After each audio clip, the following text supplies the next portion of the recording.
سيئات أعمالنا من يهده الله فلا مضل له ومن يضلل فلا هادي له أشهد أن لا إله إلا الله وحده لا شريك له وأشهد أن محمدا عبده ورسوله لا نبي ولا رسول بعده اللهم صل وسلم وبارك على نبينا محمد صلى الله عليه وسلم وعلى آله وصحبه أجمعين Rabbi syrah li sadri wa yassir li amri wahlul 'uqdatam min lisani yafqahu qawli. Bapak, Ibu yang dirahmati Allah Subhanahu wa taala, marilah yang pertama-tama kita senantiasa sampaikan pujian syukur kita kepada Allah Subhanahu wa taala di mana hari Kamis ini kita berkumpul ya di rumah kedai Omah Jadul ya, dengan segala kebaikan yang Allah kasih kepada kita. Karena sejatinya Bapak Ibu yang dirahmati Allah, kebaikan yang kita dapatkan adalah fima yaftarullahu lana, adalah apa yang dipilihkan Allah pada kita. Hari ini kok kita bisa hadir di kedai Omah Jadul ini ya dipilih sama Allah ya, Pak Didi dan sebagainya, Pak Fajar, kita semua ini adalah mbak-mbak, ibu-ibu semua yang bisa hadir ya, itulah fima yaftarullahu lana, itulah yang dipilih sama Allah. Pas di perjalanan kok kita nggak tabrakan, nggak ditabrak dan sebagainya, itu adalah keburukan yang dihindarkan daripada kita, dan itu semualah pilihan-pilihannya Allah Subhanahu wa taala. Shalawat dan salam senantiasa kita sampaikan, sanjungkan terus kepada baginda Nabi tercinta kita, yaitu Nabiullah Muhammad sallallahu alaihi wasallam, yang juga kepada para keluarganya, sahabat-sahabatnya, tabi'in, tabi'ut tabi'in, dan seluruh pengikutnya, dan kita semua. Mudah-mudahan nanti Allah berkenan memberikan kita syafaatnya Nabi Muhammad di yaumil qiyamah nanti. Amin ya rabbal alamin. Bapak Ibu yang dirahmati Allah SWT, kami mengucapkan jazakallah khair kepada Pak Fajar dan istri dan seluruh tim dari kita berbagi. Jazakumullah khairan katsira atas undangannya untuk mengisi momen hari ini, hari Kamis tanggal 10, di mana hari ini kita bahagianya dua nih. Pagi ini kita bisa berkumpul ya, mudah-mudahan nanti kita bersaksi satu sama lain bahwa kita pernah berkumpul bersama orang-orang soleh. Yang kedua, nanti malam Indonesia main Pak ya, itu kebahagiaan bagi bapak-bapak itu ya, itu senang itu. Sekarang bapak-bapak tidak lagi menunggu Liga Champions ya, sekarang nunggunya Indonesia main ya, itu bapak-bapak. Bapak Ibu yang dirahmati Allah SWT, sebagai pembukaan, sebagaimana ini kan kita mengangkat judulnya solusi problematika pendidikan generasi Z ya, ala Rasulullah Shallallahu Alaihi Wasallam. Kita belajar Bapak Ibu sekalian daripada ayat yang Allah firmankan dalam surat An-Nisa ayat 9 ya, surat An-Nisa ayat 9. A'udzubillahi minasyaitonirrajim. Wal yakhshal ladzina law taraku min khalfihim dzurriyyatan di'afan khafu 'alaihim falyattaqullaha wal yaqulu qawlan sadida. Kita diminta sama Allah agar takut dan khawatir terhadap nasib generasi penerus setelah kita ya, yang mungkin barangkali nanti mereka lebih lemah. Yang hari ini kita dapatkan Bapak Ibu sekalian, bagaimana nanti potret generasi zaman sekarang. Nanti kita sepakati tuh generasi Z itu usianya berapa sih gitu ya. Kemudian juga sebagai mukadimah, izinkan kami membacakan surat salah satu ayat di surat At-Tahrim. Ya ayyuhalladzina amanu qu anfusakum wa ahlikum nara wa quduhan nas wal hijarah 'alaiha malaikatun ghiladun syidadun la ya'sunallaha ma amarahum wa yaf'aluna ma yu'marun. Allah Subhanahu wa taala memerintahkan kepada kita agar kita menjaga, wahai orang-orang yang beriman, jagalah diri kalian sendiri dan wa ahlikum, dan anggota keluarga masing-masing. Bapaknya jaga istrinya ya, istrinya jaga suaminya, dan sama-sama bapak dan ibu-ibu ini menjaga anak-anak kita semua. Dari apa dijaganya Pak? Naro, dari api neraka. Waquduhan nas wal hijarah, yang dimana api neraka itu bahan bakunya itu manusia dan batu ya. Nah maka hari ini Bapak Ibu sekalian, sama-sama kita belajar ya, sama-sama belajar. Sekali lagi, kalau dibilang ahli juga bukan ahli Pak ya, bukan core of the core gitu kalau kata orang ya. Kami hanyalah pemantau saja yang selama 8 tahun ini kami mendampingi para generasi Z khususnya. Saya sudah mengajar pondok itu sekitar 8 tahun lalu ya, dan itu gonta-ganti pondok karena bagi saya senang sekali meramu kurikulum terbaik bagi santri itu bagaimana gitu. Sehingga saya seringkali mengikuti yayasan-yayasan yang lain. Lama saya di Jakarta, di Bogor dan sebagainya, dan karena permintaan orang tua 2 tahun ini kami pulang kampung dan mengajar kami di Pondok Al-Biru di di Pucang ya, di pojokan itu di belakang Pak Likun. Kalau mungkin kenal Pak Likun, nah, masuk gang sana itu ada pondok baru yang pengasuhnya adalah Pak Murtado. Nah, kami diamanahkan di situ sebagai kepala operasional. Ya, Bapak Ibu yang dirahmati Allah SWT, maka hari ini tema ini adalah tema yang perlu kita angkat sama-sama supaya nanti kita mempersiapkan generasi yang lebih baik ke depan.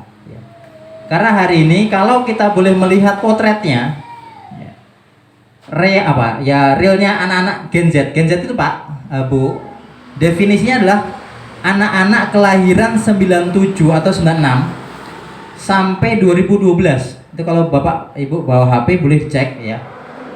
Semua sepakat terakhirnya 2012. Ini generasi Z. Setelah itu 2013 ke atas itu generasi Alpha atau post Z setelah Z. Ini kan Z itu kan angka terakhir, huruf terakhir ya.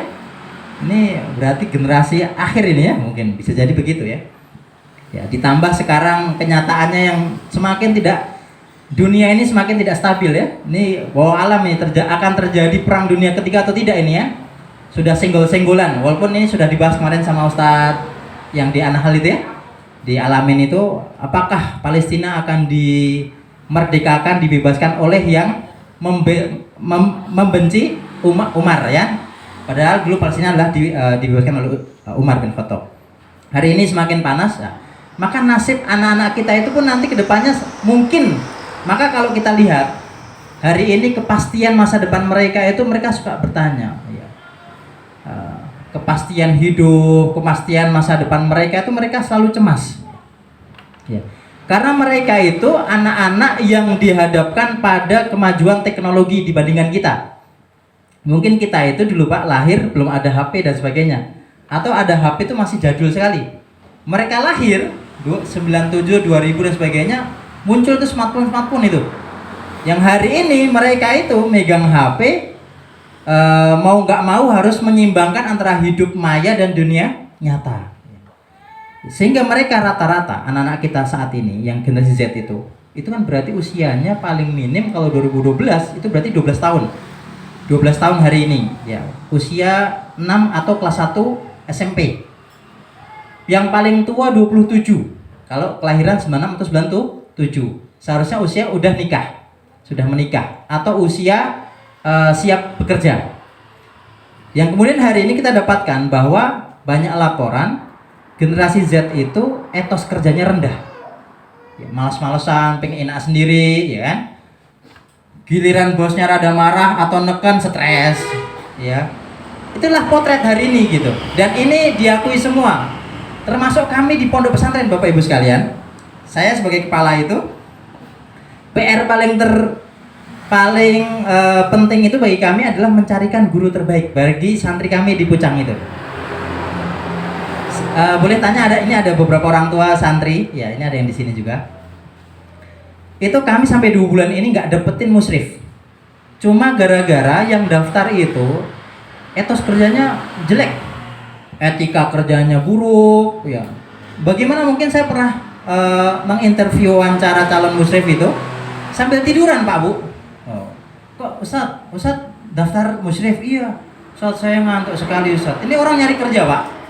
Orang kita kalau nyari kerja Pak itu rapi kan, zaman dulu kita kalau nyari kerja kan rapi, sisiran rapi dan sebagainya, pakai baju rapi ya, supaya diterima. Ini zaman sekarang orang begitu Pak. Dan itu nggak cuma satu, berkali-kali saya interview calon musyrif yang hafid Quran begitu. Apalagi kalau kemudian dilihat dari kualitas. Rata-rata yang daftar itu 30 juz. Tapi mohon maaf sekali lagi, 30 juznya goib. Terdaftar 30 juz. Ketika saya tanya sampai levelnya juz yang paling mudah lah, juz 30, nggak bisa ngelanjutin. Maka saya 2 bulan ini di pondok kami itu kesusahan, bukan kesusahan. Saya kosongin sekali lagi ada satu musyrif, udah saya biarkan aja satu musyrif. Karena bagi kami, kalau datang musyrif yang nggak berkualitas, nanti pun potret anak-anaknya tidak berkualitas, kan begitu Pak ya? Ini perlu nih PR yayasan juga begitu rata-rata dimanapun. Maka baru kemarin dapet itu ya lulusan beberapa pondok, punya sanad 2, ya. Lancar hafalannya bagus sebenarnya dan akhlaknya bagus. Tapi daripada sekian itu mayoritas, mohon maaf, ya cara bicaranya, cara ngechatnya hari ini itu kan nggak sopan sekali. Orang butuh kerja, saya kan assalamualaikum Ustadz, izin tanya Ustadz, apakah ada lowongan pekerjaan di sana gitu. Ini nggak pay, kirim, assalamualaikum, masih ada kerjaan nggak gitu. Itu nggak sopan sekali. Ini potretnya Pak Wiskala, etos kerjanya rendah gitu. Dan akhirnya malas-malasan. Pernah kami punya musyrif, itu tiduran mulu. Ya, kerja itu kalau dipanggil, kalau nggak dipanggil kreativitasnya rendah. Ya hari ini, ya sekali lagi saya lebih suka cerita real aja daripada ini ya. Dan itu kan generasi Z juga karena kelahiran 2000-an ya. Itu sampai kemudian sholat Jumat saja berapa kali telat. Akhirnya 1 bulan di tempat kami saya pulang kandang. Karena bagaimana potretnya begitu tuh santri kami kan gitu. Maka hari ini Bapak Ibu sekalian, mereka semua rata-rata etos kerjanya rendah, etikanya pun bermasalah. Karena apa? Semua terpengaruh karena HP. Semua belajarnya karena HP. Mereka melihat tutorial YouTube itu seakan-akan udah paham. Kemudian kalau praktek, ya nggak bisa. Ya kerja itu seakan-akan ngatain YouTube udah cukup itu. Ya prakteknya nggak ada praktek. Akhirnya apa? Rendah ya. Dan yang kemudian menjadi problematika hari ini adalah menyebarnya hoax sama hate speech. Hari ini anak-anak kita semua itu terbiasa dengan kata-kata buruk. Bagaimana kalau kita sering dengar Pak, tetangga kita atau siapapun itu kan gampang sekali mengucapkan kata anjay, anjir gitu kan, wah anjir, anjay gitu. Dan kata-kata anjing sebenarnya kemudian diplesetkan lebih halus saja gitu. Atau mengatakan goblok, bodoh dengan kata yang lebih halus, dodol gitu. Itu kan sebenarnya kata-kata buruk juga sebenarnya. Ya, hanya saja diplesetkan. Hari ini mereka dihadapkan pada kata-kata buruk. Apalagi anak-anak kita Pak yang suka main game. Lihat saja tuh kalau main game kalah, apa reaksi respon yang pertama itu? Wah, itu kata-kata buruk itu. Ya, hewan-hewan semua itu yang keluar. Ya. Sampai levelnya santri pun sama, Bu. Ya, dulu saya pernah di Jakarta itu pondok internasional, ketika 1 pekan sekali boleh megang HP, ya mereka main game. Ya itu kata-katanya kotor. Kata-katanya kotor. Ya. Yang kemudian lebih parah lagi adalah mereka tidak mampu untuk mengontrol diri. Hari ini dengan segala kecanggihan HP, dengan segala cepatnya HP, mereka tidak bisa mengontrol diri. Karena apa? Nanti kita akan bahas solusi terakhir dari Nabi. Apa kira-kira menjaga generasi ini kan gitu. Hari ini mereka sekarang gampang sekali mengakses videografi ya, mengakses film-film pornografi. Saya dapatkan itu real ya. Ketika saya di Jakarta, saya kan dulu sering banget beberapa kali izin ke istri untuk nginep di pondok ya. Dan saya seringnya tuh kalau nginep di pondok ya jalan-jalan malam-malam nyari permasalahan gitu ya. Kalau kata orang bupati, belanja permasalahan. Saya nyari ya, pas kemudian sidak kamar itu, gelagat santri itu panik. Bagi kami gelagat santri panik itu pasti ada sebuah hikmah gitu kan. Dan benar, ketika antum gak usah pura-pura tidur, bangun. Di bawahnya ada HP. Dan apa yang kemudian kami dapatkan Bapak Ibu sekalian? Wallahi demi Allah, saya minta beliau ini, anak ini untuk buka passwordnya, saya buka, saya bawa ke kantor HP itu, nangis-nangis sepanjang jalan. Ustaz, janganlah disita tuh, nangis-nangis tuh. Sampai levelnya itu narik-narik kaki saya. Tat, kembalikanlah HP saya gitu. Saya tidak percaya, itu jam 12 malam itu. Saya buka, mohon maaf. Full di galeri sama di Google Chrome-nya itu video porno. Sampai yang kemudian banyak jenis-jenisnya. Ya. Yang kemudian lebih parah lagi beberapa hari selanjutnya, saya temukan HP lagi di kelas. Jadi di kelas, saya nggak tahu itu insting saya atau gimana feeling saya. Saya nemu sebuah tas, isinya itu Saya tiba-tiba nggak tahu tertuju pada sebuah tas. Saya iseng aja ngambil, ternyata ada HP. Sama ada album Blackpink. Ini santri laki-laki. Punya album Blackpink original itu, yang ada kasetnya, itu kertasnya pun tebel itu. Itu kayaknya harganya mungkin ratusan ribu, kayaknya saya nggak tahu. Yang isinya itu, mohon maaf, mbak-mbak Blackpink itu. Ya. Itu real. Kemudian apa? Ketika saya dapat HP itu, saya cari yang punya tas itu, kemudian saya panggil, saya suruh buka, nangis-nangis juga. Yang lebih parah dari itu, Pak. Beliau, anak ini, ya, dia nontonnya bukan lagi video porno yang laki-laki sama perempuan, tetapi laki-laki sama laki-laki. Yang hari ini kejadian banyak sekali, Bu. Kalau kita buka di Polresta Magelang, Bapak Ibu sekalian ya, mungkin kalau punya Instagram, itu kan kasus pelecehan seksual hari ini banyak sekali ya. Ya. Dan itu kan rata-rata oknum pelakunya yang kemudian memang ingin merubah mindset pesantren itu seperti tempat yang buruk. Bahkan sampai levelnya kami pernah ke Polres Magelang itu bertemu dengan seorang kiai ya, Gus ya, Tempuran, yang mungkin Bapak Ibu tahu ya, yang melecehkan santriwatinya 4. Ya. Yang kemudian juga ada beberapa kasus yang dia bukan melecehkan santriwatinya, tapi melecehkan santrinya yang laki. Terakhir kita dengar itu, Pak, di Tangerang, pemilik panti asuhan, usianya, pemilik yayasannya 49 tahun, namanya Pak Sudirman, sama ustadznya juga, pengasuhnya juga, usia 30, melecehkan beberapa santrinya sendiri di panti asuhan. Ini kalau kemudian kita nggak pikirkan ini, Pak, itu generasi ke depan nggak punya keturunan itu. Kalau semua suka sesama jenis, laki-laki sama laki-laki itu kan nggak akan bakal pernah punya keturunan itu, iya kan? Hari ini itulah PR-nya. Dan saya ketika dulu menemukan HP itu, Bapak Ibu sekalian, saya menemukan HP itu di Facebooknya itu banyak mereka mencari para anak-anak SMP SMA untuk dijadikan bahan ininya ya nafsunya itu.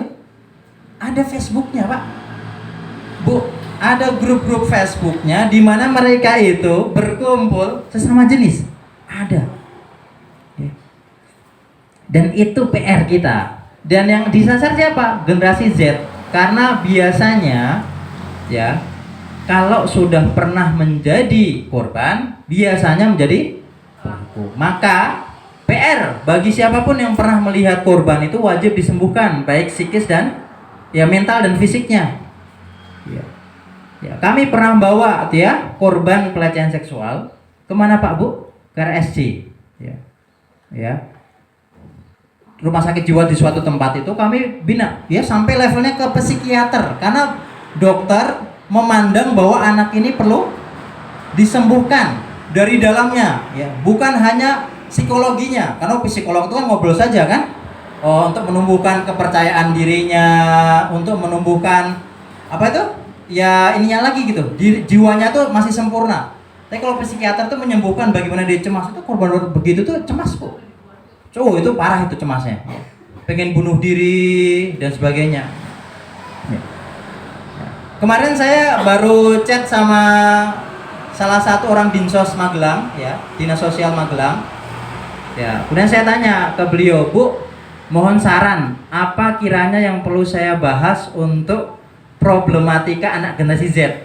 Ini data dari beliau sebagai pengamat dan yang selama ini mengambil peran menyelamatkan orang-orang korban.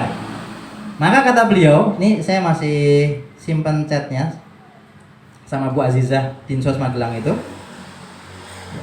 Apa kata beliau? Yang pertama, itu mereka seringkali kasus kekerasan fisik, ya, tawuran dengan senjata tajam. Ya, kemarin kan kita sempat pernah temu tuh, Pak ya, orang SMP 2 Secang itu, Pirian, yang tawuran di Payaman sini, yang akhirnya meninggal di samping pohon pisang itu kan anak remaja hari ini, Pak. Mereka tawuran, udah nggak peduli nyawa itu.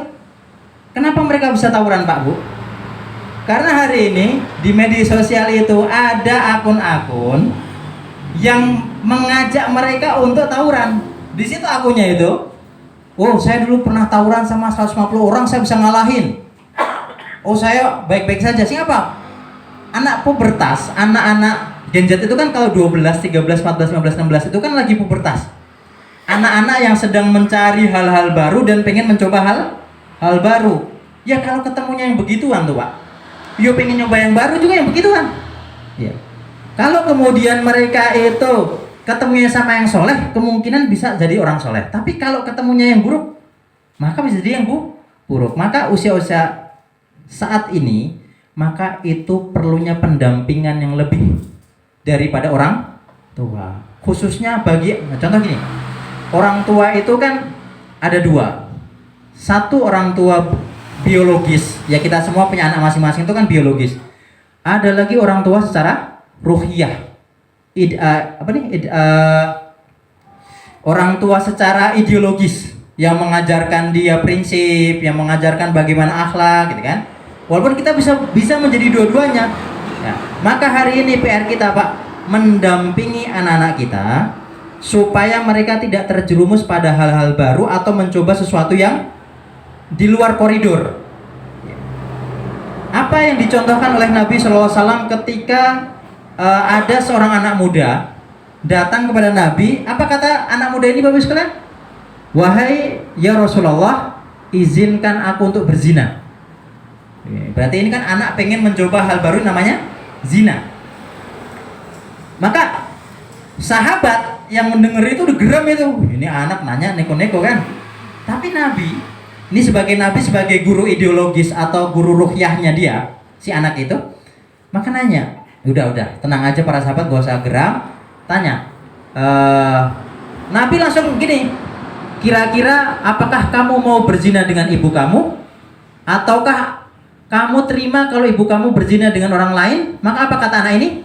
Tidak wahai Rasulullah, demi Allah saya tidak akan pernah rela kalau ibu saya dizinahi atau berzina dengan orang tua saya, ibu saya. Kemudian nanya lagi tuh, Rasulullah nanya lagi, wahai anak, wahai pemuda, apakah kamu pengen anak kamu nanti dizinahi atau kamu berzina dengan anak kamu?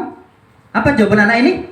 Oh ya tidaklah Rasulullah, saya tidak akan pernah rela dan saya juga tidak akan pernah berzina dengan anak perempuan saya sendiri.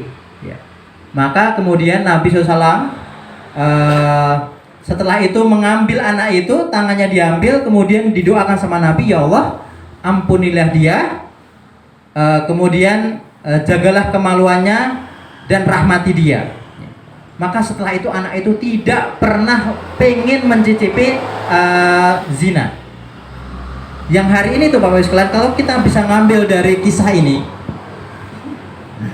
maaf, Ayana sama Bunda mau ngantuk sama bunda ya. Ya, mohon maaf anak saya ngantuk Bu Yusila. Ya, bubuk sama bunda ya. Seringkali kita itu ya, dalam proses membersamai anak kita itu kita tidak sabar ya. Dalam pendampingan kita itu kita seringkali menjudge atau menghukumi ya.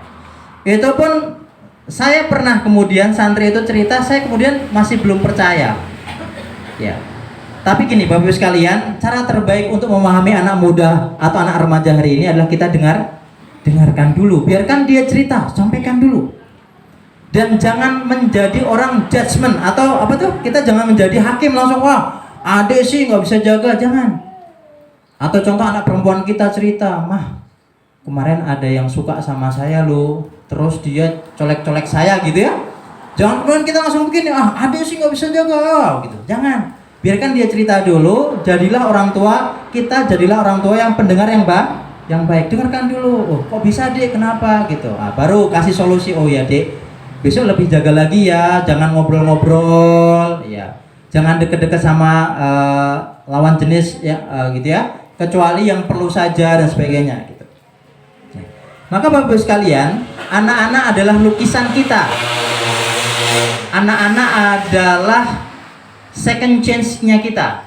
Kesempatan kita itu ya kesempatan kedua kita itu adalah anak kita.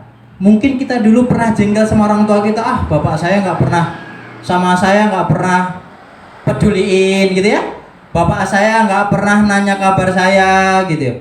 Maka hari ini second chance-nya kita adalah kita jangan kemudian menanamkan mereka trauma kita di masa kecil. Kita harus menjadi orang tua yang lebih baik. Kalau dulu kita trauma sama orang tua kita, nggak pernah peduli sama kita, hari ini kita harus lebih peduli sama anak kita. Dan marilah sama-sama melukis anak-anak kita dengan lebih baik ya. Jadilah qudwah yang baik, karena bagaimanapun pendidikan terbaik itu bukan lagi dengan kata-kata, tapi dengan contoh. Kita itu melarang anak kita pacaran, tapi kalau kita kemudian masih, mohon maaf kalau bapak-bapaknya masih ganjen sama perempuan lain, ya sama aja kan gitu. Ya anak laki-laki kita pasti akan mencontoh itu. Ah, bapak aja dulu ganjen kan gitu. Seringkali kan contoh kita itu adalah bapak atau orang tua terdekat kita. Santri akan mengikuti ustadznya. Maka hari ini pun kami pun masih berproses untuk menjadi orang tua yang lebih baik bagi para santri. Sebagaimana dulu saya punya seorang ustadz yang sekarang di Boyolali, ya, pengasuh di Darus Syahadah salah satunya, Ustadz Sudarisman Ahmad LC, ya. Beliau itu bagaimana sampai hari ini menjadi contoh bagaimana kami mengajar santri kami. Dengan kelembutan beliau, dengan ketegasan beliau, ya. Maka hari ini Bapak Ibu sekalian, PR kita adalah menjadi orang tua yang lebih baik, ya. Ada waktunya tegas. Ya, kalau anak itu bersalah ya kita tegasi, ya. Tapi kemudian tidak perlu juga dengan kekerasan. Karena dengan hadis yang disampaikan Nabi, ajarilah anak sholat pada usia 7 tahun. Dan ketika 10 tahun tidak mau sholat, maka boleh dipukul. Dipukulnya pun saja itu bukan dengan pukulan yang babi buta gitu ya, ceplok gitu ya, enggak juga ya. Memukulnya itu ya hanya sebatas pukulan pendidikan sehingga dia kemudian sadar. Kalau kemudian dengan pukulan itu, ya mah besok saya sholat, ya udah cukup ya. Besoknya kok nggak sholat, ya pukul aja dengan pukulan pendidikan yang kemudian tidak menyakiti sampai menjadi trauma bagi dia, ya. Itulah pukulan pendidikan, ya. Maka hari ini Bapak Ibu sekalian, sama-sama kita perbaiki pola pendidikan bagi anak-anak kita, khususnya generasi Z yang mereka itu hari ini berhadapan langsung dengan dunia maya. Kita kan nggak tahu kadang mereka itu stres atau tidak kan Bapak Ibu sekalian. Mereka itu rata-rata stres, ya. Salah satu bentuk kecemasan mereka itu, atau mungkin kita semua menghadapi sekarang ya, kadang tuh mau posting itu kan, nggak jadi ya, nanti nggak ada yang nge-like, besok nggak ada yang komen, bener nggak Bapak Ibu sekalian? Oh enggak, alhamdulillah. Kalau saya tanya generasi Z, jawabnya iya semua masalahnya ya. Saya tanya santri saya itu pas pulang, bener nggak kalian itu seringkali mau komen, nggak jadi, ya, cemas hidupnya itu ya. Tiba-tiba ada yang lebih sukses di usianya, mereka itu membanding-bandingkan, akhirnya apa? Rendah diri kan? Merendahkan dirinya, kayaknya saya nggak bisa deh. Nah, mereka itu Pak hari ini dihadapkan pada apa? Kondisi stres dan cemas, ya. Apalagi kok sampai postingan mereka ada kata-kata buruk dari orang, ya kan? Caper lu gitu kan? Wah, itu apalagi kalau perempuan, wah itu dimasukin hati itu, wah bener-bener langsung dibawa itu. Maka perlunya kemudian Bapak Ibu sekalian, yang ketiga, mengontrol gadget anak-anak kita. Hari ini kalau mau dikontrol sering marah atau enggak anak-anaknya? Marah? Oh enggak ya? Alhamdulillah enggak. Oh alhamdulillah. Mungkin ada beberapa yang kasusnya kalau diminta marah kan Pak? Dan kalau bisa Bapak Ibu sekalian, jangan pernah izinkan di HP anak-anaknya ada aplikasi VPN. Jangan pernah ada aplikasi VPN. Apa? Beda lagi jelas ya. VPN itu adalah aplikasi yang dia itu membohongi HP seakan-akan dia bukan di Indonesia. Jadi dia itu nanti VPN itu HP ini disetting dengan settingannya Amerika. Sehingga apa? Video-video porno itu gampang masuk. Karena kalau kita nggak pakai VPN, ya akses apapun itu nggak bisa masuk. Karena apa? Terkena perundang Indonesia. Ini apa tuh? Terkena protokol itu ya, peraturan Indonesia itu. Tapi kalau udah punya VPN, itu tembus semua itu. Akses negatif itu tembus, ya. Maka hari ini Bapak sekalian, pentingnya kita kemudian parenting control, ya. Parental control itu mengontrol anak kita sendiri. Kalau sampai ada HP-nya VPN, hapus. Dan ada beberapa aplikasi pencarian internet itu yang mereka itu sudah ada VPN-nya dari awal. Contohnya apa Bapak sekalian? Opera. Kalau punya anak, Bapak Ibu sekalian, punya aplikasi Opera, tolong dihati-hatiin. Ya, karena di situ dia bisa mencari apapun itu. Apalagi zaman sekarang tuh ada tab-tab incognito atau tab-tab samaran. Tuh mereka bisa buka, terus apa? Ketika ada orang lain sebagainya, itu HP ditutup, hilang sendiri itu. Ya, itulah. Sekarang kalau kita itu bijak menggunakan HP, maka akan jadi baik bijak. Tapi kalau kemudian kita nggak bijak, ya itu nanti terbawa virus jeleknya HP. Sekarang WhatsApp. Ya, WhatsApp kita itu kan sekarang ada aturan bisa dihapus 24 jam. Itu kan seringkali disalahgunakan sama orang-orang yang dia pacaran. Supaya apa? Sehari selanjutnya udah hilang chatnya kan? Ya. Atau di Instagram tuh, sekali scroll begini hilang semua tuh chatnya tuh. Nah, itu kalau kita nggak tahu, oh itu nanti anak-anak kita bisa jadi mereka tuh pacaran, tapi kita nggak tahu. Ditambah anak-anak generasi sekarang itu Bapak sekalian, mereka seringkali punya kode-kode khusus. Contoh, mohon maaf ya, kode begini tuh ya, kode begini. Contoh, ada chat sama chat begini itu. Itu ada beberapa yang mengartikan itu mengajak untuk hubungan badan. Ada yang mengatakan begitu ya. Oh aku nano. Ada beberapa itu kode-kode. Kadang kita nggak paham gitu chat sama chat kok pakai kode gitu. Itu ternyata mereka bersebar itu kode-kode itu sesama anak-anak SMA untuk pacaran. Supaya apa? Orang tua kita kan polos-polos, nggak tahu itu kode apa, kan? Nah, maka hari ini, maka dulu di Jakarta itu orang tua pernah kita kumpulkan Bapak sekalian agar mendownload namanya parental control. Ya, jadi kalau anak punya HP itu jangan dibiarkan HP-nya, tapi downloadnya aplikasi parental control sehingga apa? Itu nanti passwordnya di sini di HP induk orang tua. Anak kemudian download itu HP-nya dia, kita apa tuh? Downloadin parental control kontrol orang tua. Nanti ketahuan kalau buka akun-akun atau situs-situs dewasa. Di sini ketahuan. Di HP induk orang tua ketahuan dan nanti ada alarmnya. Sehingga apa? Kita bisa langsung kontrol. Dan termasuk parental control itu Bapak sekalian bisa dimatikan saat itu juga. Kami pernah praktek. Jadi seluruh santri kami di Jakarta itu yang bawa HP, saya kemudian kami sama teman-teman itu downloadin aplikasi semua itu. Nah, pas di kantor ada hidup tuh, gitu. Saat itu juga HP si yang bersangkutan saya matikan langsung bisa. Dan kemudian HP itu dikumpulkan, saya cek bener dia mengakses akun-akun di dewasa. Nanti banyak kok di aplikasi Play Store itu Pak, bisa lihat tentang parental control. Itu banyak pilihannya, ada yang berbayar, ada juga yang gratis ya. Bapak Ibu yang dirahmati Allah Subhanahu wa taala. Maka ini jam berapa ya? Takutnya masih 10:08. Yang kemudian hari ini kita juga PR-nya problematika anak-anak kita itu adalah orang tua yang sudah tidak peduli pada anak. Hari ini generasi milenial yang hari ini sudah menjadi orang tua, sudah punya anak, mereka adalah korban-korban propaganda barat untuk menghancurkan peradaban muslim. Karena orang-orang barat itu kalau perang sama kita itu pasti kalah. Karena bagi seorang muslim, syahid itu adalah cita-cita tertinggi. Oh, orang barat hari ini Israel gitu ya. Nyerangin roketnya ke sini kita siap ngangkat golok Pak ya, kalau nggak punya senjata tajam gitu. Siap mati gitu. Maka bagi mereka perang itu tidak akan pernah buat mereka menang. Maka mereka itu membuat propaganda dengan apa? Menghancurkan, yang pertama dihancurkan adalah female-nya, perempuannya. Pak Bu, hari ini Ibu kalau buka Facebook, Instagram, TikTok apalagi ya, banyak kita dapati ibu sama anak joget bareng, iya kan?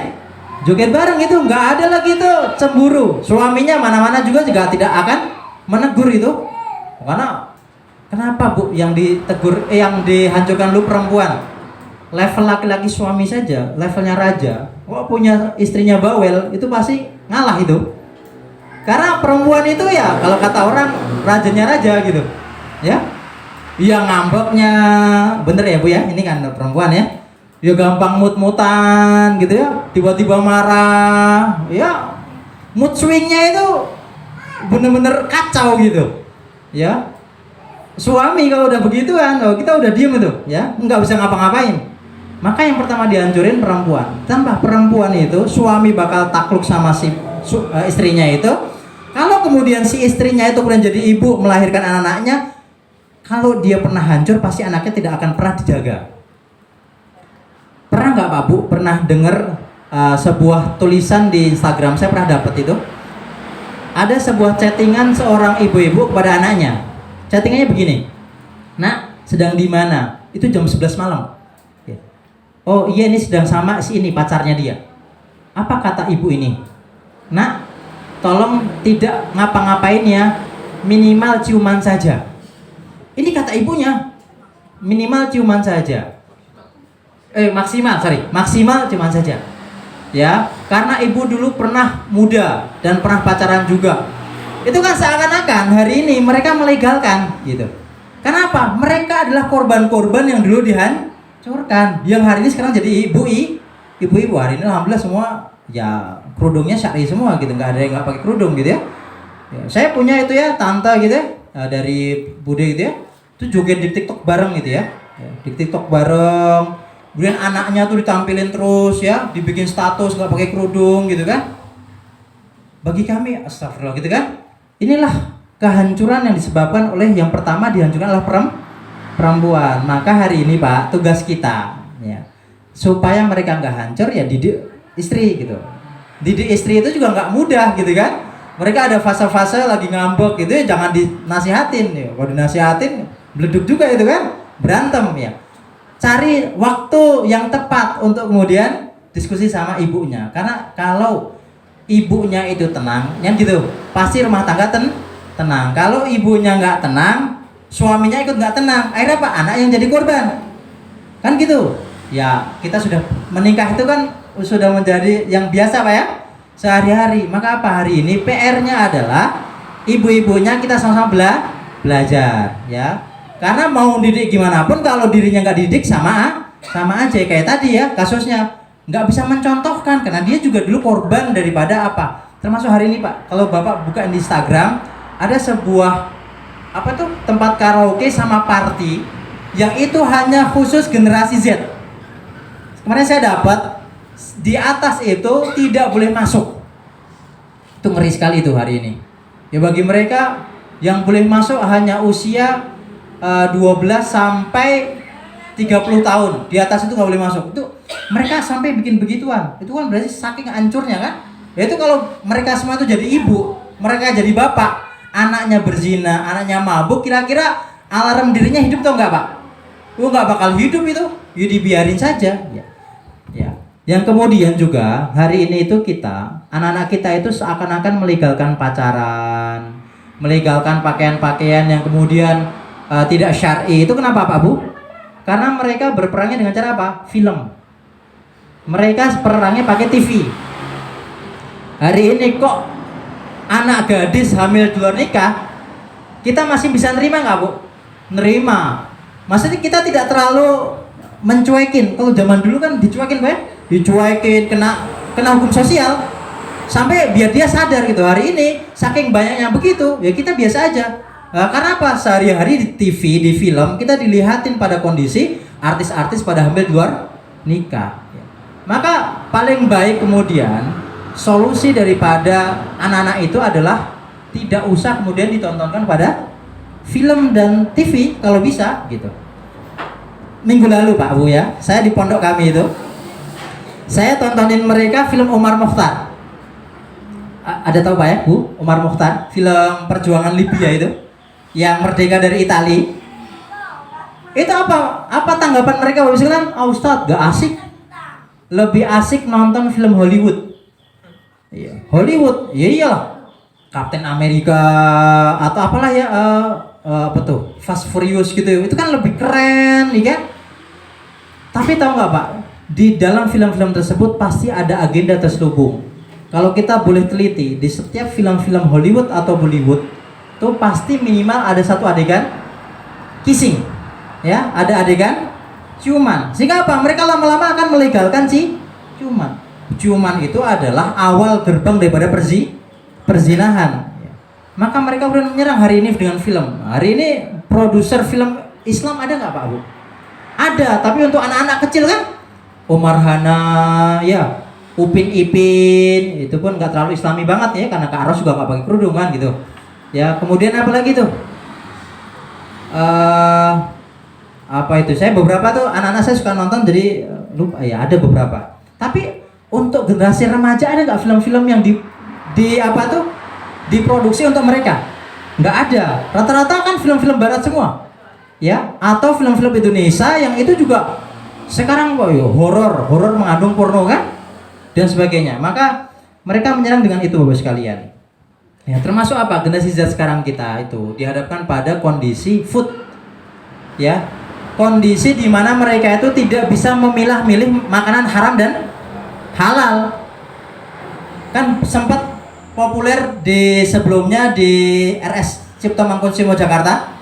Anak-anak yang kemudian cuci ginjal itu anak-anak generasi ya masih 10 tahun, 12 tahun dan sebagainya kan? Ya hari ini kenapa mereka bisa begitu? Ya karena itu propaganda Barat untuk menghancurkan generasi dengan cara apa? Banyakin makanan-makanan yang dia itu mengandung gula. Sebenarnya kalau kita mau baca Pak Bu sekalian, itu kan ada mengandung pemanis buatan, tidak disarankan untuk anak 2 tahun, 3 tahun kan ada tuh. Tapi sering nggak kita itu sering baca nggak Bu? Kan kita abai itu. Makanan-makanan ciki-cikian itu kan ada tuh mengandung pemanis buatan, tidak disarankan untuk anak usia di bawah 5 atau 6 tahun. Kita pernah baca itu nggak Pak? Kan jarang. Sampai minggu lalu kami itu ya, saya tegasin neneknya cucu saya tuh. Itu kalau jajanin sembarangan itu. Susu sekarang UHT saja itu kan banyak bukan UHT, tapi air dengan perisa strawberry. Atau apa kan hari kan perisa semua itu. Yang mungkin ada beberapa susu UHT 100% itu pun beberapa merek saja. Ya. Maka saya meren orang tua, Bu, besok tolonglah kalau jajanin anak bener. Seorang kakek nenek itu cinta sama cucunya, lebih cinta daripada anaknya. Tapi tolonglah besok-besok lihatin pemanis atau makanannya itu mengandung apa. Permen-permenan hari ini, Yupi dan sebagainya itu. Bisa nggak memastikan itu tidak ada babinya? Ada yang bisa memastikan? Pernah nggak baca itu? Kan kita nggak ngerti itu. Ya, maka kalau kemudian kita sekarang hari ini tidak perang sama makanan, tidak peduli sama makanan mereka, mungkin beberapa tahun lagi, ya mereka yang akan dapat giliran cuci ginjal, iya kan? Cuci darah, wal iyadzu billah, naudzubillah min dzalik ya. Belajarlah daripada Rasulullah SAW ketika melihat cucunya Hasan dan Husain memakan kurma sedekah, karena bagi ahlu bait haram makan sedekah. Ketika zaman di Madinah sedang marak itu panen kurma dan itu lagi banyak kan, kemudian disedekahkan itu ke Baitul Mal, ngumpul itu kurma banyak, Hasan Husain mengambil kurma itu, Nabi nggak tahu awalnya, pas dimakan Nabi kaget, Nabi saat itu juga segera lari menuju ke anak tersebut, si Hasan Husain itu, saya nggak tahu apa salah satunya, saya lupa, Nabi kemudian merogohkan tangannya ke mulutnya, mengambil kurma tersebut. Diambil kurma itu apa? Karena hanya demi supaya anak tersebut makan yang halal. Coba kemudian kalau kita sekarang, oh kasihan lah, udahlah jajan yang penting anaknya diem. Kan gitu kalau kakek nenek kan konsepnya yang penting cucunya diem. Ini akan ada beberapa yang sudah kakek ya dan nenek gitu ya. Ya mungkin udah punya cucu. Maka hari ini Bapak Ibu sekalian perlunya sadar kita jangan sembarangan ngasih makanan, karena banyak makanan hari ini untuk propaganda untuk menghancurkan generasi setelah kita ya. Belajar dari Nabi Muhammad menjaga halal dan haram, karena sesuatu manusia yang tumbuh dagingnya dari yang haram, maka tidak ada tempat yang layak baginya kecuali neraka. Kita pengen punya cucu, punya anak yang masuk neraka? Nggak ada. Kita semua pengen, cita-cita tertinggi kita adalah berkumpul bersama keluarga kita di mana? Di surga. Kita nggak mau anak kita kok pisah gitu. Kita nggak mau cucu kita kok kita masuk semua, cucunya satu masuk neraka, kan kasihan gitu ya. Maka sama-sama kita sekarang kita PR kita. Maka apa solusi dari Rasulullah SAW? Ya, sekarang kita balik kepada potret pemuda di zaman Nabi. Ya, ini sekarang kan tadi sudah lalang buana potretnya zaman sekarang. Zaman Nabi itu Bapak sekalian, 10 dari sahabat Nabi yang dijamin masuk surga itu rata-rata pemuda. Iya Bapak Ibu sekalian, ya. Saya bacakan siapanya saja. Ya. Kalau dihafalin rada lama ini ya. 10 orang yang dijamin masuk surga itu rata-rata pemuda. Pertama, Abu Bakar As-Siddiq. Usia saat itu berapa? Ketika masuk Islam berapa? 37 tahun. Ya masih pemuda lah, belum sampai yang tua banget. Umar bin Khattab, usianya berapa usianya? Masuk Islamnya usia berapa? 27 tahun. Ya masih usia kami nih yang masih jadi pengajar hari ini ya. Ya. Kemudian apa? Utsman bin Affan, masuk Islam usia berapa? 34 tahun. Kemudian Ali bin Abi Thalib, masuk Islam usia berapa, Pak? 10 tahun. Ya, dalam beberapa riwayat lah 8 tahun, ya. Kemudian Thalhah bin Ubaidillah, usianya berapa Bapak sekalian? 14 tahun, usia kelas 2 SMP. Zubair bin Awam, usia 16 tahun. Kelas 3 kalau nggak kelas 1 SMA. Sa'ad bin Abi Waqqas 17 tahun, sama SMA juga, ya. Sa'id bin Zaid 15 tahun. Abu Ubaidah bin Jarrah 27 tahun. Abdurrahman bin Auf 30 tahun. Rata-rata mereka semua Bapak sekalian, potret pemudanya adalah mereka pemuda-pemuda yang cinta kepada Nabi. Sampai kemudian levelnya mereka itu hari ini bukan lagi mencari kebahagiaan sendiri. Yang mereka cari adalah kebahagiaannya Rasulnya. Mereka membantu dakwah. Ya. Kita lihat lagi Bapak sekalian, Usamah bin Zaid diangkat sama Nabi menjadi komandan perang ke Syam. Usia berapa? 18 tahun. Usia masih lulus SMA ya? Lulus SMA atau kelas 3 SMA. Sudah menjadi panglima perang, ya. Kita lihat bagaimana Thalhah bin Ubaidillah 11 tahun. Kita lihat Al-Arqam bin Abil Arqam 12 tahun, yang tempat bapaknya dijadikan tempat dakwah. Karena ini perempuan rata-rata, coba kita melihat bagaimana berkualitasnya generasi di zaman Rasul. Kita pernah dengar Asma bin Abu Bakar, ibu-ibu sekalian? Ya. Asma bin Abu Bakar ini anaknya Abu Bakar yang kemudian cita-citanya bukan lagi pengen bahagia sendiri. Kalau dia pengen bahagia sendiri, ngapain dia ngelindungin Rasul sama Abu Bakar ketika di gua Sur? Hari ini anak-anak kalau ditanya, udahlah mah, saya pengen bahagia gitu. Dia seakan-akan mencari kebahagiaan sendiri, melupakan itu Allah dan Rasulnya. Tapi beda dengan Asma bin Abu Bakar. Beliau radhiyallahu anha itu sampai rela mati untuk mengantar makanan bekalnya Abu Bakar dan Nabi Muhammad SAW ketika hijrah ke Madinah. Sampai malam-malam keluar dari rumahnya nganterin makanan. Yang kemudian ketika turun daripada sebuah gurun, ketemu Abu Jahal. Abu Jahal nanya, "Mana bapakmu?" Gak tahu. "Mana bapakmu?" Gak tahu. Sampai Abu Jahal nampar si Asma bin Abu Bakar, ditampar itu sampai antingnya lepas. Inilah kecintaan Asma bin Abu Bakar terhadap agama. Aisyah bin Abu Bakar, ya, saudarinya. Bagaimana dengan kecerdasannya beliau? Bagaimana dengan usia beliau yang masih belia menikah dengan Rasulullah SAW? Beliau menghafal hadis ribuan hadis. Ya. Kenapa? Baginya usia muda ini bukan lagi untuk berleha-leha, tapi mempersembahkan yang terbaik bagi agama. Kenapa mereka semua? Ali bin Abi Thalib sampai merelakan jiwanya mati. Itu kalau ditebas di kasurnya Nabi Muhammad saat itu juga, karena Ali bin Abi Thalib disuruh tidur di kasur Nabi Muhammad pakai jubahnya Nabi Muhammad ketika mau proses Nabi Muhammad mau hijrah. Ali bin Abi Thalib siap dengan kesiapannya tidur. Yang kemudian apa? Pada siang pagi-paginya mereka masuk ke rumah Rasul, pengen nebas itu ke kasurnya Rasul. Ternyata didapati bukan Rasul, tapi siapa? Ali bin Abi Thalib. Bagaimana mereka semua membentuk menjadi generasi-generasi yang membela Islam. Maka apa? Ada sebuah hadis, sab'atun yudhilluhumullahu fi dhillihi yauma la dhilla illa dhilluh. 7 golongan yang akan dinaungi di mana tidak ada naungan kecuali naungannya Allah. Apa golongan itu selanjutnya, Pak? Wasyabun nasya'a fi ibadatillah. Dan pemuda yang dia tumbuh kembang dalam ibadah kepada Allah. Sekarang kita evaluasi Bapak Ibu sekalian, anak kita sudah senang jamaah atau belum? Anak kita sudah kemudian cuma keluar bentar, dia pakai kerudung atau masih cuma keluar bentar nggak pakai kerudung? Itu kita bisa jadi parameter itu. Ya. Karena ibadah itu kan luas. Semua apapun bisa bernilai ibadah kalau diniatkan kepada Allah. Ya. Apakah anak-anak hari ini lebih suka kemudian belajar ilmu atau bermain game? Lebih suka yang mana Bapak Ibu sekalian? Yo main game kan gitu ya? Ya. Maka hari ini tugas kita adalah mendidik mereka untuk supaya menjadi wasyabun nasya'a fi ibadatillah, pemuda yang takut kepada Allah, pemuda yang tumbuhnya dalam beribadah kepada Allah. Ya kita harus membiasakan mereka.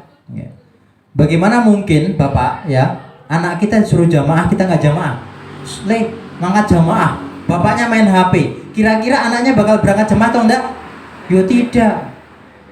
Ibunya, nak, ibu nggak mau dosa, pakai kerudung lah. Ibunya keluar nggak pakai kerudung. Kira-kira anaknya ngefek nggak? Yo nggak ngefek. Ya. Ya, maka sama-sama hari ini PR-nya. Kalau kita tidak bisa menjadi orang tua roh bagi mereka, maka carilah guru roh bagi mereka. Carikan guru terbaik. Levelnya boleh homeschooling boleh, atau mau kan sekarang karena ada kondisi-kondisi tadi ya, beberapa pesantren terjadi pelecehan seksual ya. Kan ada beberapa orang tua saat ini takut kan memasukkan anaknya ke pesantren, takut anaknya menjadi korban. Ya, maka hari ini PR-nya kalau memang takut ya datangkan guru ngaji yang mudah-mudahan dengan guru ngaji tersebut juga mengajarkan akhlak. Ya. Ya, datangkan itu. Bagaimana dulu Muhammad Al-Fatih didatangkan sama guru, sama orang tuanya seorang guru kan?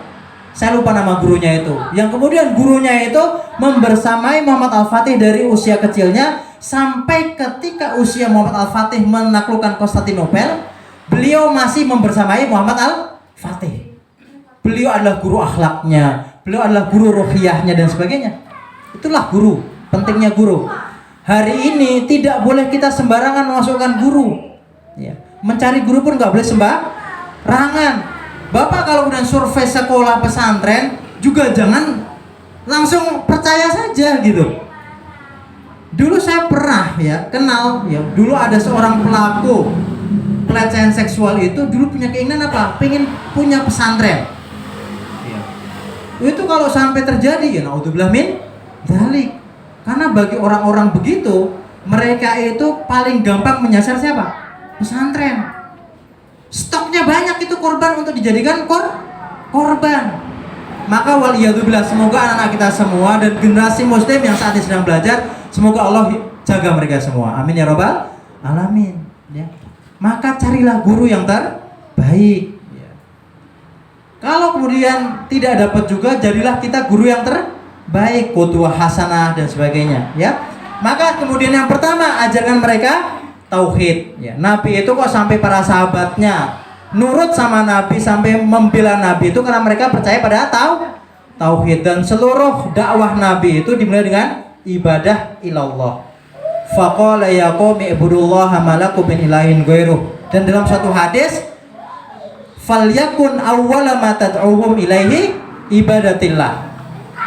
Jadikan yang pertama kita didik bagi anak kita adalah ibadah kepada Allah.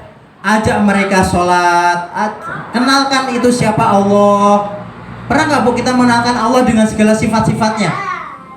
Nah, kalau kamu itu melakukan kesalahan, Allah melihat tuh nak, nak, kamu boleh megang HP, tapi Allah melihat. Boleh abi atau ayah nggak lihat, tapi Allah melihat. Allah Al-Basir. Nak, boleh kamu gibah sama, boleh kamu lagi ngobrol sama siapa? Orang Umi nggak dengerin, tapi Allah As-Sami. Pernah nggak kita ngajarin begitu, Bapak sekalian, ke anak-anak kita? Belum ya? Ya. Maka hari ini pentingnya kita kemudian mendakwahkan Allah tauhid kepada mereka dengan segala rububiyah, uluhiyah dan asma wa sifatnya. Ya. Ajarkan kepada mereka juga tentang konsep visioner. Hari ini anak-anak kita itu nggak berpikir panjang, Bapak sekalian. Kenapa banyak terjadi tawuran? Karena mereka nggak berpikir panjang. Kalau bunuh orang nanti kita kena jinayat. Di dalam Islam bunuh orang itu kena berapa? Suruh membebasin berapa unta, Pak? 100 unta. Dalam beberapa versi puluhan unta. Atau dikisos dibunuh lagi. Kalau kemudian tidak taubat juga di akhirat VVIP itu nerakanya, ya kan? Wa may yaqtul mu'mina muta'ammidan fajaza'uhu jahannamu khalidan fiha wa ghadiballahu alaihi wa la'anahu wa adzaban azimau, dapat azab yang pedih itu. Hari ini anak-anak kita itu nggak berpikir panjang rata-rata. Ya, maka ajarkan kepada mereka visioner, berpikir bahwa ada konsep sebab akibat. Ajarkan kepada mereka konsep adanya neraka dan surga. Kalau mereka baik, insya Allah pasti masuk surga. Walaupun masuk surga adalah rahmatnya Allah, bukan karena ini ya. Tapi kan sebagai manusia mati-mati kalau kita pengen masuk surga ada hitung-hitungannya ya, dengan cara beribadah. Walaupun masuk surga itu rahmatnya Gusti Allah ya. Yang kedua, PR kita Bapak sekalian, salah satu bentuk, karena dulu para sahabat itu melihat Nabi, sehingga apa? Gampang mencontohnya, seorang contoh yang baik. Laqad kana lakum fi Rasulillahi uswatun hasanah. Hari ini mereka nggak bisa ngeliat Nabi. Mereka melihatnya Jennie Blackpink, ya kan, yang perempuan. Mereka melihatnya Justin Bieber. Mereka melihatnya siapa artis-artis yang diidolakan itu ya? Ya. Maka hari ini Bapak sekalian, seringnya kita harus sering menceritakan tentang Sirah Nabawiyah. Ini saya bawa Sirah Nabawiyah ini. Rohiqil Maktum, sebuah karya sirah terbaik yang itu menang juara 1 kan? Beli Bapak sekalian, beli. Kemudian setiap Jumat sekali atau 1 minggu sekali bikin ajakan di dalam keluarganya, ajakin itu belajar tentang Sirah Nabawiyah. Atau yang punya lembaga dakwah ya perlunya itu taklim Sirah Nabawiyah, supaya mereka mengenal Nabi SAW lebih dekat, bagaimana profil Nabi, bagaimana Nabi ketika berperang di Badar, bagaimana Nabi ketika di Uhud, kan gitu ya. Maka kenalkan kenabian kepada mereka. Dengan mengenalkan kenabian, maka idola mereka bukan lagi artis-artis sekarang, tapi siapa? Nabiullah Muhammad Sallallahu Alaihi Wasallam. Ya, yang kemudian apa? Yang ketiga, siapkan mereka menjadi khilafah yang terbaik. Khilafah itu bukan bermakna pemimpin presiden. Khilafah dalam kemudian arti yang umum. Siapkan mereka peran terbaik untuk menjadi sebaik-baik orang di masa depannya. Maka hari ini Bapak sekalian, salah satu mencari peran mereka adalah dengan itu. Akan ada beberapa penelitian Stephen tuh ya. Ini saya nggak promosi Stephen sekali lagi ya. Salah satu cara mencari bakat minat anak, salah satu dengan cara sidik jari ya. Kan ada beberapa yang itu ada beberapa penelitian katanya benar gitu ya. Walaupun nggak benar. Tapi kita dari kecil tuh bisa melihat kok potensi anak itu. Anak perempuan kok suka begini, oh kayaknya dia cocok jadi dokter deh. Gitu kan? Oh anak ini kok sukanya masak-masak. Oh kayaknya dia bakatnya jadi chef. Oh anak ini kok senangnya itu bantu bapaknya utak-utak motor. Oh, ini mungkin suatu saat akan menjadi teknisi. Kan kelihatan. Maka hari ini jadilah orang tua yang mampu melihat bakat minat anak potensinya. Ya. Dan Rasulullah SAW pun pernah melihat begitu. Oh, anak ini cocok jadi guru. Maka sahabat ini kemudian dididik. Kemudian apa? Akhirnya dia menjadi guru di Madinah. Oh, sahabat ini pintar dalam siasat dakwah, siasat perang. Maka dia disiapkan menjadi panglima perang. Ya, hari ini pun sama. Kita harus melihat peran anak kita. Contoh ya, anak saya punya 2 tuh, Ayana. Dari kecil kan bisa kelihatan. Oh dia kecenderungannya tuh suka apa? Suka main mobil-mobilan atau suka main boneka gitu kan? Kemudian kok senang main-mainan masak-masakan. Oh kedepannya kok senang-senang nggak? Tambah gitu. Salah satu sekarang ada itu ya, mengenali dengan apa nih? Sidik jari. Itu kelihatan nanti bakatnya apa? Ya. Oh anak ini cocok jadi hukum. Kenapa? Ngomongnya ceriwis. Oh anak ini itu apa? Kalau ketemu orang dia bisa bijak. Oh anak ini kan jadi hakim deh. Cocok nih jadi guru gitu. Apa? Karena dia bisa berlaku adil. Oh anaknya rada-rada apa ya? Hiperaktif gitu ya. Lari mulu. Kita jangan pernah melabeli wah nakal ini, enggak. Kayaknya anak ini bakal jadi atlet. Maka siapkan atlet yang terbaik, yang dia atlet disorot dunia lagi tetap mengagungkan Allah kayak sekarang Nurmagomedov ya. sambil atlet UFC gitu, sampai Allahu Akbar, Allah Maha Esa itu kan, Qul huwallahu ahad ya. Itu kan dakwah juga gitu. Jadi kan peran masing-masing hari ini kita harus melihat anak kita minat bakatnya apa. Ya, maka itu PR bagi kita semua ya. Kemudian yang terakhir Bapak Ibu sekalian, ya. Maka juga kita perlu menjadi juga orang tua yang lebih care sama anak ya. Nanti ya gitu ya. Marilah sama-sama kita lebih care terhadap anak. Dengan cara apa? Sering-sering mendoakan anak. Kalau kita doa masih sering ingat atau sering lupa, Pak? Kok kita pas sholat itu, sujud kita itu masih sering ingat anak kita atau ingat permasalahan kita? Ya, Pak Didik sering ingat apa, Pak Didik? Oh, dua-duanya, alhamdulillah. Ini orang tua yang baik nih, Pak Didik ya. Yang lain saya belum kenal nama saya ya. Ya, Pak Fajar sering ingat anak atau sering ingat masalah, Pak? Dua-duanya juga, alhamdulillah. Oh, campur-campur. Ya, maka doakan itu anaknya ya. Ya Allah, jadikan Robbi habli minas sholihin, Rabbana hab lana min azwajina wa dzurriyyatina qurrata a'yun waj'alna lil muttaqina imama. Yang selanjutnya mendoakan. Kedua apa? Bersikap lembut. Nabi itu dalam mendidik para sahabat tidak pernah main kasar. Ya. Nabi itu tidak pernah main kasar. Pernah dengar tentang Ukasyah Bapak Ibu sekalian? Ini udah jam 11 lebih nih. Lanjut apa lanjut? Lanjut aja nggak apa-apa ya. Pernah dengar tentang Ukasyah? Nabi ketika mengajar, Nabi ketika di khutbah di usia senja beliau sudah tua beliau ya, sampai jalannya saja rada bergemetar, duduknya aja bergemetar. Di khutbah salah satu khutbah terakhir beliau itu, ya, beliau mengatakan, wahai para sahabatku, siapakah yang pernah didolimi sama saya, maka hari ini tegaklah, maka balaslah kepada saya. Maka sampai 3 kali gak ada yang berdiri, yang ketiga baru berdiri, namanya Ukasyah. Ini santri saya punya Ukasyah itu di pondok itu, anak Ukasyah. Ukasyah kemudian berdiri, berkatalah itu kepada Nabi, wahai Nabi, saya dulu pernah didolimi sama engkau. Jadi ketika pulang dari perang, untanya Ukasyah itu sama Nabi berdampingan. Sampai kemudian Ukasyah turun, Nabi SAW tidak sengaja mengambil pecut untuk mencut untanya, tapi kena si Ukasyah itu, dan Ukasyah tidak pakai baju. Maka Ukasyah waktu itu minta, wahai Rasul, dulu ketika engkau mencabut pecut itu, engkau tidak pakai, saya nggak pakai baju, maka hari ini saya pengen engkau tidak pakai baju. Nabi sudah gemeter, sudah tua, disuruh buka baju. Dibuka bajunya itu, kemudian apa? Ukasyah langsung meluk Nabi. Ya, intinya apa? Nabi itu tidak pernah mengajarkan kekerasan. Hari ini kalau kita marah-marah, pengen mukul anak itu juga itu bukan contoh daripada Nabi. Ya. Kemudian perlunya kita hari ini perhatian lebih, khususnya kepada anak perempuan. Karena anak perempuan kalau tidak dikasih perhatian sama orang tuanya, mau nyari perhatian ke siapa? Hari ini banyak anak perempuan yang kuliah di sana, ya, yang jauh dari orang tuanya, mereka hilang perhatian orang tuanya, mereka mencari perhatian siapa bisa? Nyari perhatian pacarnya. Waliyadzubillah kalau sampai kemudian terjadi perzinahan, ya. Kemudian, ya, yang masih punya anak kecil sering-sering bermain dengan anak. Ya kan, nggak malu juga, bukan aib Bapak sekalian. Hari ini ya, yang usia masih kecil-kecil gitu, ya kita bermain, ya, main mobil-mobilan, gitu nggak aib juga gitu main. Waktu itu masak-masakan itu juga nggak aib kok Bapak sekalian ya. Maka sering-sering bermain dengan anak ya. Kemudian ini yang paling penting Bapak sekalian, anak hari ini lebih sering banyak kita itu menghukum daripada mengapresiasi.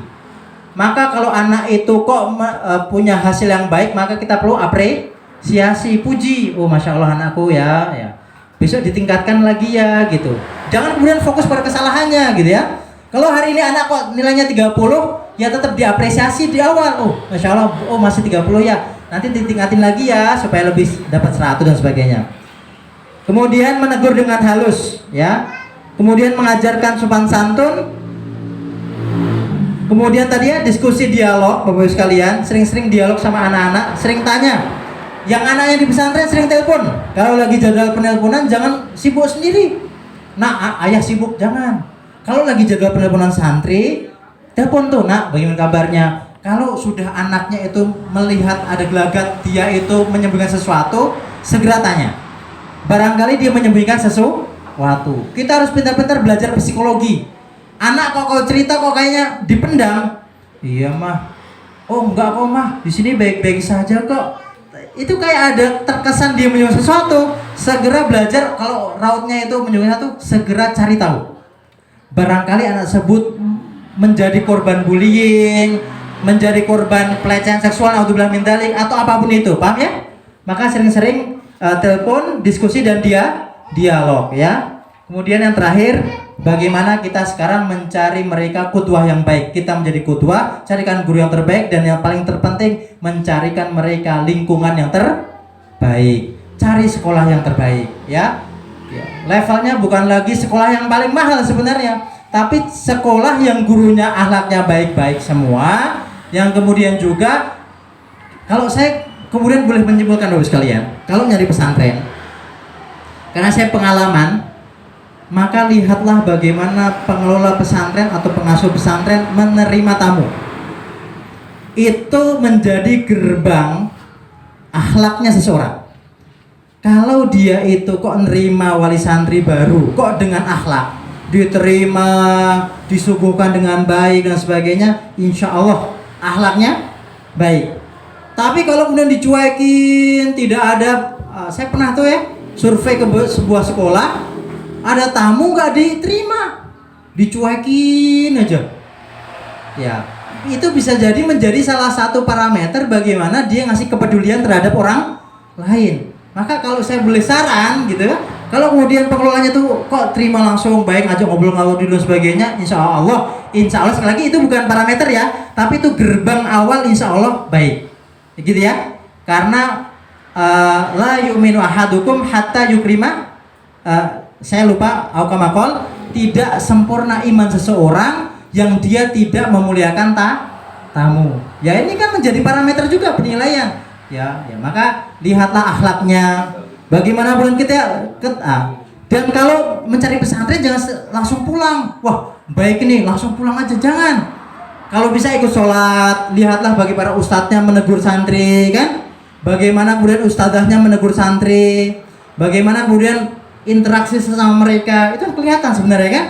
Kelihatan, ya. Maka lihatlah, oh kalau kemudian kok tidak ada bermain kasar atau apa, insya Allah baik. Tapi kalau kemudian intinya hari ini kita perlu lebih waspada. Husnudon boleh, tapi lebih berwaspada. Gitu ya Bapak sekalian. Semoga bermanfaat apa yang kami sampaikan. Walaupun tadi campur-campur ya, maju mundur gitu ya polanya, tapi mudah-mudahan dipahami ya. Mohon maaf jika banyak kesalahan. Barakallahu fikum, hadanallahu wa iyyakum ajmain. Kita tutup dengan doa kafatul majlis. Subhanakallahumma wa bihamdika asyhadu an la ilaha illa anta astaghfiruka wa atubu ilaik. Assalamualaikum warahmatullahi wabarakatuh. Mungkin ada pertanyaan nih? Kalau ada pertanyaan Bapak sekalian, atau mau nanya pondok juga boleh ya. Silahkan ya. Ini sudah mau zuhur Pak ya? Bentar lagi. Oke, matur suwun Bapak.